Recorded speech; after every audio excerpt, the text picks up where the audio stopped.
In this video, we will show you how to set up flashlight notifications on your iPhone.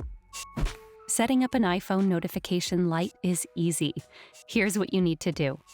Open Settings on your iPhone. Now scroll down and navigate to Accessibility.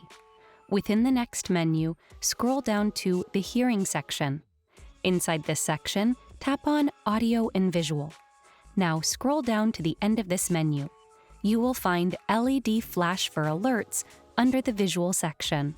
Tap on it. Now, at the top of the menu, toggle on the LED Flash for Alerts slider. This enables the notification light for all alerts. If you want the notification light to be enabled whenever you set your iPhone to silent mode, then within the same menu, you need to turn on the toggle next to Flash on Silent feature. That's it! You have enabled LED flashlight for alerts. Hopefully, you are now able to successfully use the LED flashlights feature on your iPhone. Don't forget to subscribe to Guiding Tech and check out one of these videos curated just for you.